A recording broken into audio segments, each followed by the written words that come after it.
Hi, I'm Sally Breckenridge, and I am back to show you another video on iWeaveIt. This time I'm going to show you about file management, how to create new open files, save files, and demonstrate Apple's new file management system that is new with iOS 12, and there's a small learning curve to using it for both you and me. So I hope this will help you understand it better. Thank you.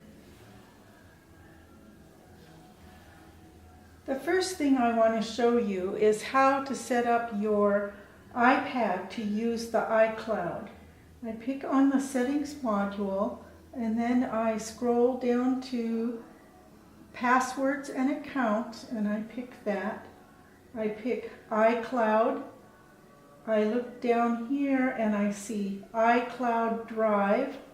I want it to be on, and I pick it, and it's green, so it's on.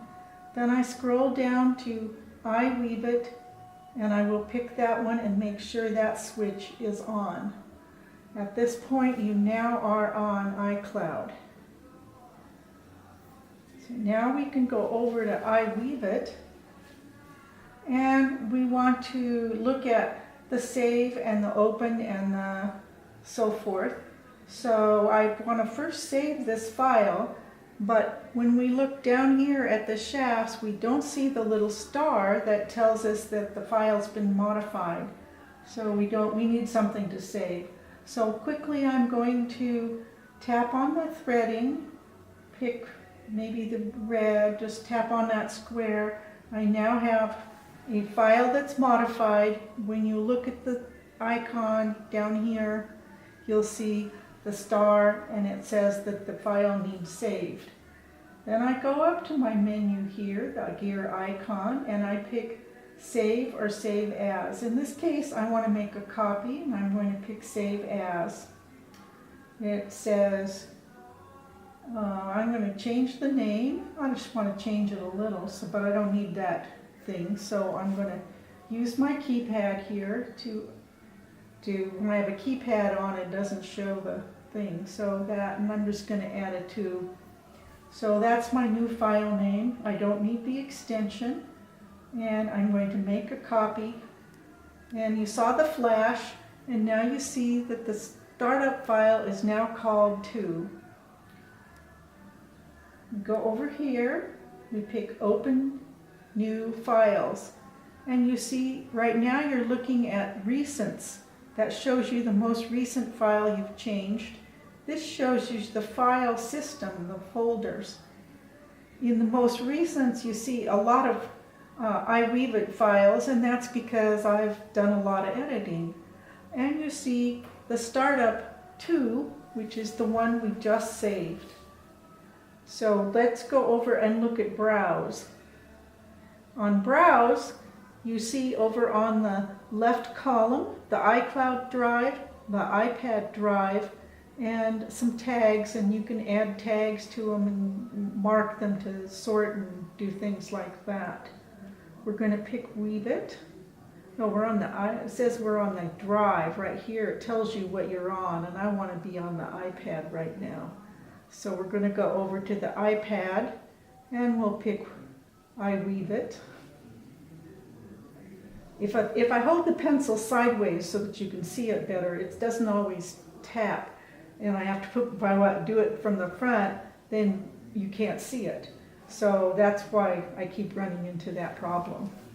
Okay, so now we look at the list of files that are on my local directory in iPad. You'll see a folder called Samples. That folder contains all of the samples that came on your disk. Up here you can go back. This is the go back to the thing. This tells you what folder you're actually in. I can look at Twills. I see a couple files there, and I can do stuff with these files. For example, if I pick select, I can tap on the file and select stuff, and then I have some things that I can do with it. I can share, duplicate, move, and delete. In this case, let's move it. So I'm going to pick move. It comes up with, well, where do you want to move it to? So I'm going to put it on my iPad, and it's already in this twill folder. So let's just move it to the iWeaveIt folder, and we'll move it to there. And now you don't see it anymore. So now we're going to go back to the iWeaveIt folder, and there you find it. So this file system works a lot like a computer file system that you're fairly used to, but it does take some getting used to.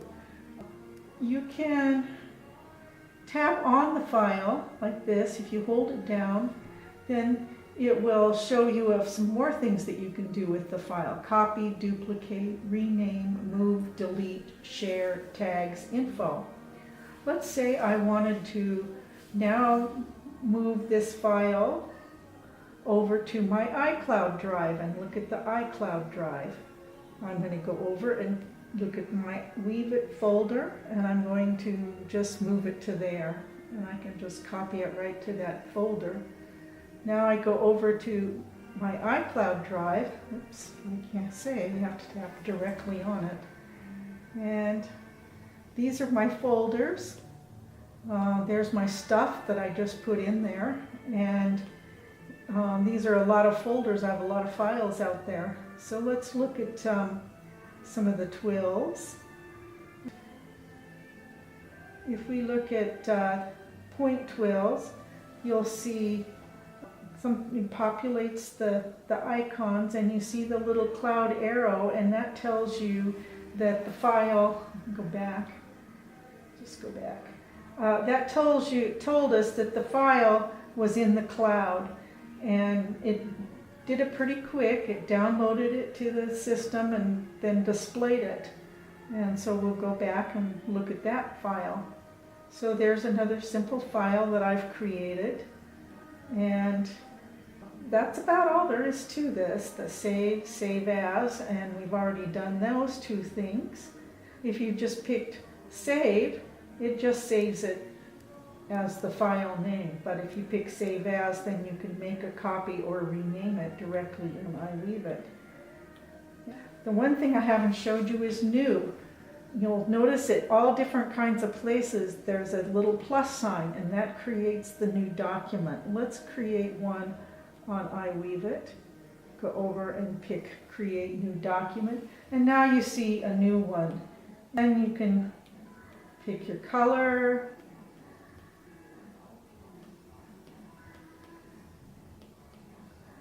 and edit it. I'll make a twill. Oh, we don't want red. Let's make it yellow.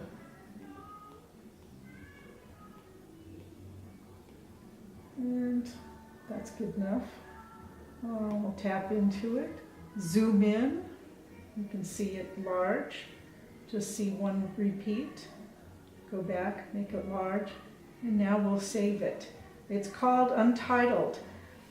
In the new file manager of Apple's iOS, when you pick new, it actually creates the file at that time. So there is a folder out on the disk called Untitled. It doesn't at this point have anything in it. If we pick save here, it's going to come up with a name because it knows that it's untitled and it hasn't really been saved yet. And I'm going to again use my keyboard to change the name to zigzag. That's what I come in there. But Z-I. Where did G go? G. Okay, that's good enough. Save it and rename it, and when I open it, it's now called Zig. If I go over here to open, you'll see that at the top level is the Zig. I can move it and do whatever I want with this new file. If you just saved it, you can save it as Untitled, and it will have that name, Untitled. I have my file system somewhat scattered with Untitles when I'm practicing and testing. There's one more thing that I want to show you. Pick Recents, and you'll notice over here in the corner that two of these these files don't have the image. That occasionally happens when it's being opened somewhere else or there isn't time. I'm not sure exactly why it happens occasionally, but anyway, I'll show you how to fix it. You tap on the item and it'll come up on the screen. And then you go over to Pick Save. Then you can go back, open the file, and now you'll see it as your Recents file and it'll have the icon. You can fix this one too. Pick it, pick Save, go back, open, and now it's in the Recents folder also, and it has the icon. I'm not quite sure why that always works, but it does. Let's go back. The last thing I want to show you is sending email. When you pick email, you can see three choices: the WIF pattern, a drawdown in PDF format, and a drawdown as an image. The WIF pattern is how the file is stored. You need a weaving program on the other end of the other device that you open this on. But if you want to print and you don't have a weaving program on your computer that's connected to your print drawdown image, and you can send a picture of your drawdown to yourself and then open it on the other computer to print. The caveat here is that it will only print one page and it will reduce the file to as small as it can to fit on that page, and if you have a huge file you won't get what you want.